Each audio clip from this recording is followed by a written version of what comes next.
मधुबन के बाबा, मधुबन के बाबा मुरली वाले, आपका क्या कहना, आपका क्या कहना।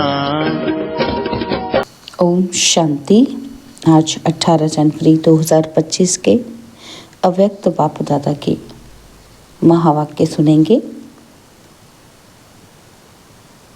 तो आज स्मृति दिवस के अवसर पर प्रातःकाल क्लास में सुनने के लिए बाप दादा के अनमोल महावाक्य हैं।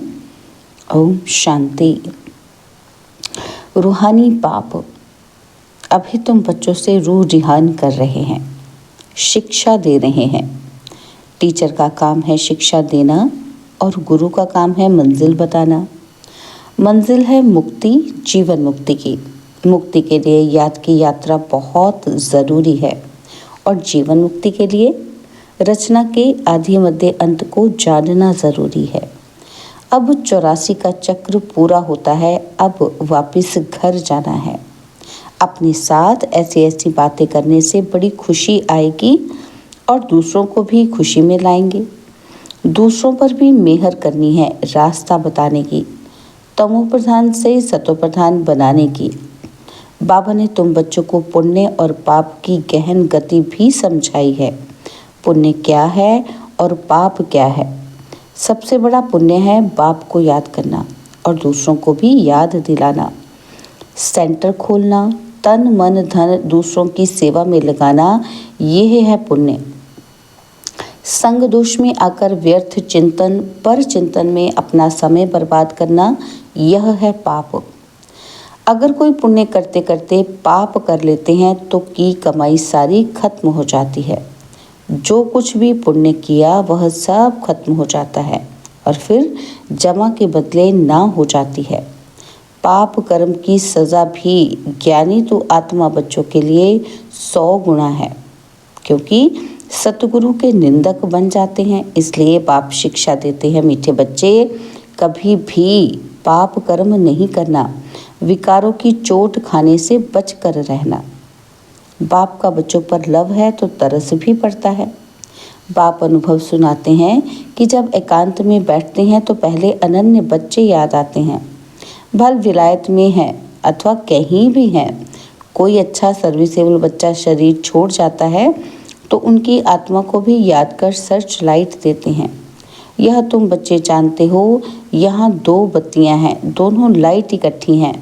यह दोनों ज़बरदस्त लाइट हैं। सवेरे का टाइम अच्छा है, स्नान कर एकांत में चले जाना चाहिए। अंदर खुशी भी बहुत रहनी चाहिए।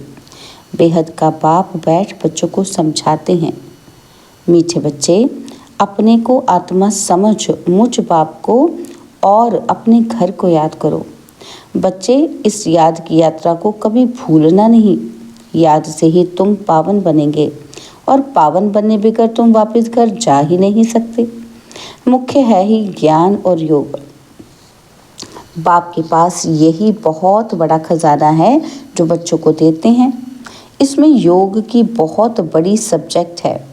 बच्चे अच्छी रीति याद करते हैं तो बाप की भी याद से याद मिलती है। याद से बच्चे बाप को खींचते हैं। पिछाड़ी में आने वाले जो ऊंच पद पाते उसका आधार भी याद है। वह कोशिश करते हैं, कहते हैं ना कि बाबा रहम करो, कृपा करो। इसमें भी मुख्य चाहिए याद। याद से ही करंट मिलती रहेगी, इससे आत्मा हेल्दी बनती है, भरपूर हो जाती है। कोई समय बाप को किसी बच्चे को करंट देनी होती है तो नींद भी फिट जाती है। यह फुरना लगा रहता है कि फलाने को करंट देनी है। तुम जानते हो करंट मिलने से आयु बढ़ती है, एवर हेल्दी बनते हैं। ऐसे भी नहीं कि एक जगह बैठ याद करना है। बाप समझाते हैं, चलते फिरते, भोजन खाते, कार्य करते भी बाप को याद करो। दूसरे को करंट देनी है तो रात्रि को भी जागो। बच्चों को समझाया है, सवेरे उठकर जितना बाप को याद करेंगे उतना कशिश होगी। बाप भी सर्च लाइट देंगे। आत्मा को याद करना अर्थात सर्च लाइट देना। फिर इसको कृपा कहो या आशीर्वाद कहो। तुम बच्चे जानते हो कि यह अनादि बना बनाया ड्रामा है। यह हार जीत का खेल है, जो होता है वह ठीक है।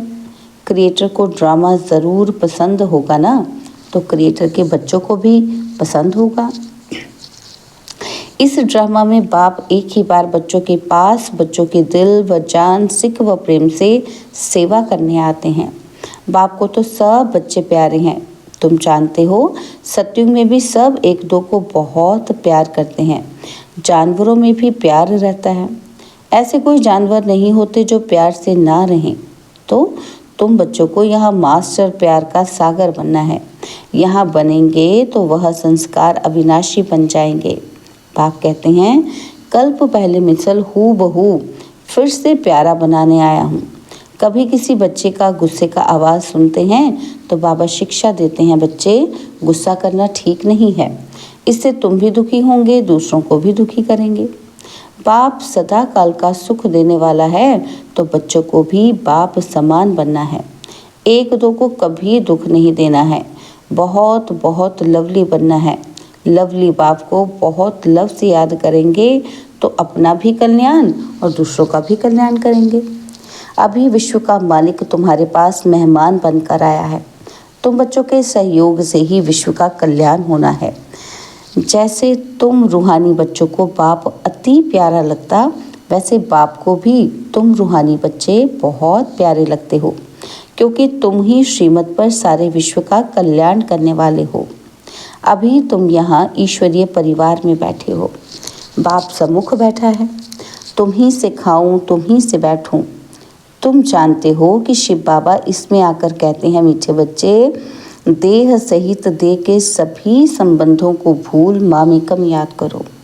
यह अंतिम जन्म है। यह पुरानी दुनिया, पुरानी देह खलास हो जानी है। कहावत भी है कि आप मुए मर गई दुनिया। पुरुषार्थ के लिए थोड़ा सा संगम का समय है। बच्चे पूछते हैं, बाबा ये पढ़ाई कब तक चलेगी? जब तक दैवी राज्य स्थापन हो जाए तब तक सुनाते रहेंगे और फिर ट्रांसफ़र होंगे नई दुनिया में। बाबा कितना निरहंकार से तुम बच्चों की सेवा करते हैं, तो तुम बच्चों को भी इतनी सेवा करनी चाहिए।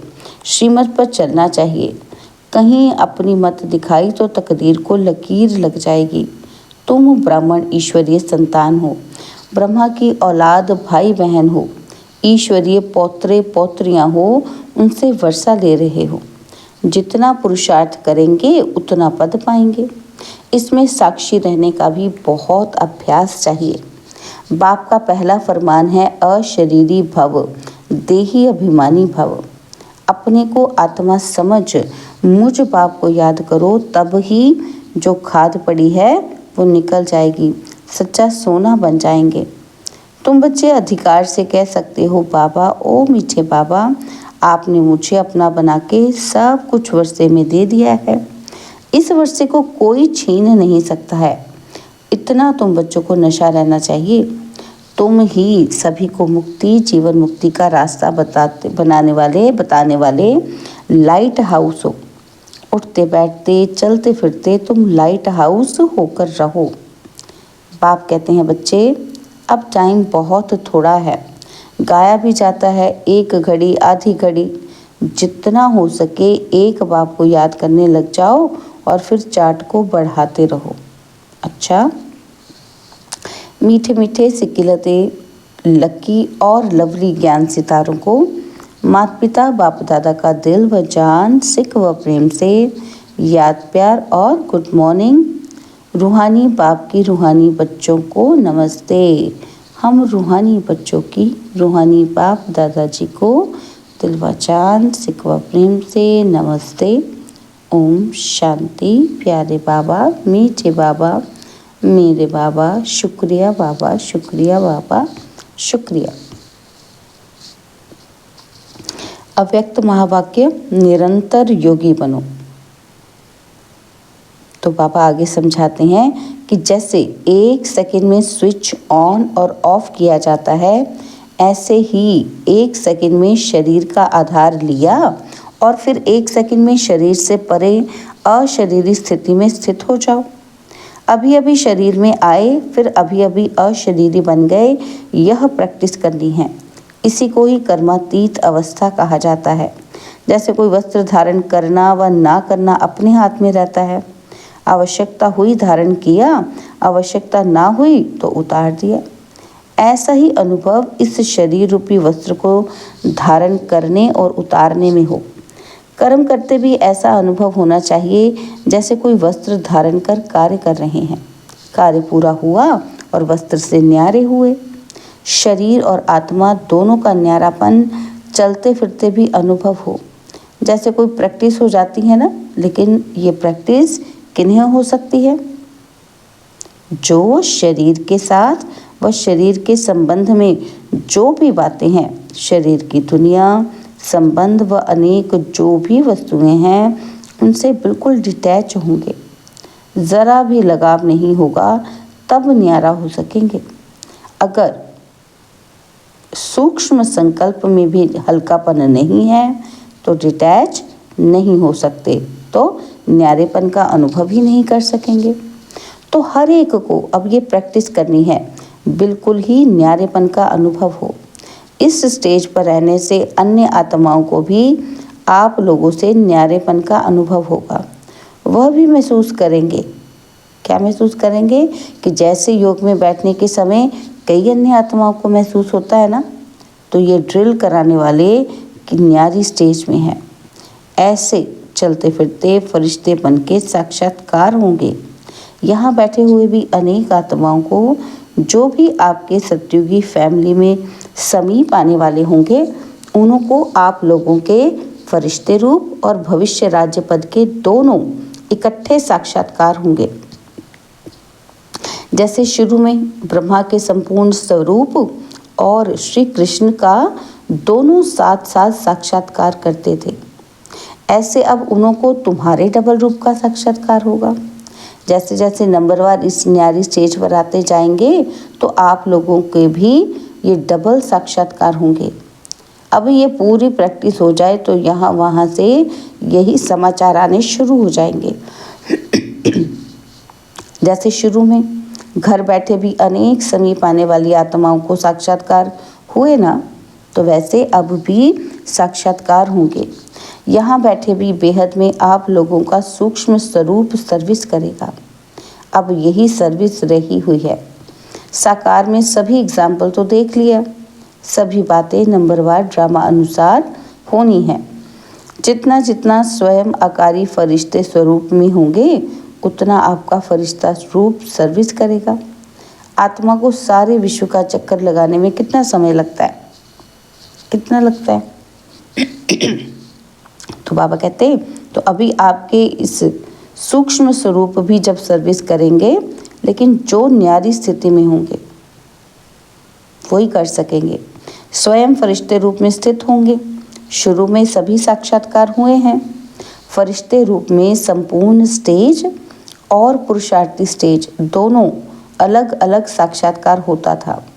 जैसे साकार ब्रह्मा और संपूर्ण ब्रह्मा का अलग अलग साक्षात्कार होता था, वैसे अनन्य बच्चों के साक्षात्कार भी होंगे।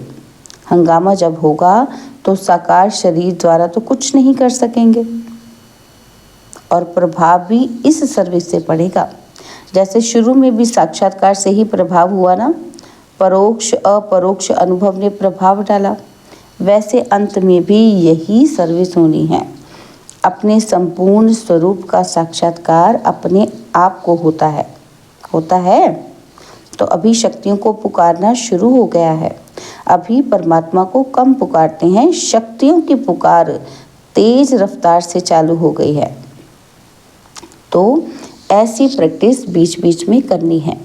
आदत पड़ जाने से फिर बहुत आनंद फील होगा। 1 सेकंड में आत्मा शरीर से न्यारी हो जाएगी, प्रैक्टिस हो जाएगी। तो अभी यही पुरुषार्थ करना है। वर्तमान समय मनन शक्ति से आत्मा में सर्व शक्तियाँ भरने की आवश्यकता है, तब मगन अवस्था रहेगी और विघ्न टल जाएंगे। विघ्नों की लहर तब आती है जब रूहानियत की तरफ फोर्स कम हो जाता है। तो वर्तमान समय शिवरात्रि की सर्विस के पहले स्वयं में शक्ति भरने का फोर्स चाहिए। भल योग के प्रोग्राम्स रखते हो, लेकिन योग द्वारा शक्तियों का अनुभव करना कराना अब ऐसी क्लासेस की आवश्यकता है। प्रैक्टिकल अपने बल के आधार से औरों को बल देना है। सिर्फ बाहर की सर्विस के प्लान नहीं सोचने हैं, लेकिन पूरी ही नज़र सभी तरफ। जो निमित्त बने हुए हैं उनको ये ख्यालात आनी चाहिए कि हमारी फुलवारी किस बात में कमज़ोर है। किसी भी रीति से अपनी फुलवारी की कमज़ोरी पर कड़ी दृष्टि रखनी चाहिए। समय देकर भी कमज़ोरियों को खत्म करना है। जैसे साकार रूप को देखा, कोई भी ऐसी लहर का समय होता तो दिन रात सकाश देने की विशेष सर्विस और विशेष प्लान्स चलते थे। निर्बल आत्माओं को बल भरने का विशेष अटेंशन रहता था, जिससे अनेक आत्माओं को अनुभव भी होता था। रात रात को भी समय निकाल आत्माओं को सकाश भरने की सर्विस चलती थी। तो अभी विशेष सकाश देने की सर्विस करनी है। लाइट हाउस माइट हाउस बनकर ये सर्विस खास करनी है, तब चारों ओर लाइट माइट का प्रभाव फैलेगा। अभी यही आवश्यकता है। जैसे कोई साहूकार होता है तो अपने नज़दीक संबंधियों को मदद देकर ऊंचा उठा लेता है।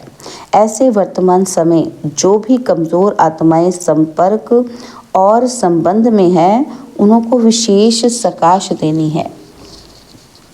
अच्छा, तो बाबा ने आज वरदान दिया, 1000 भुजा वाले ब्रह्मा बाप के साथ का निरंतर अनुभव करने वाले सच्चे स्नेही भव।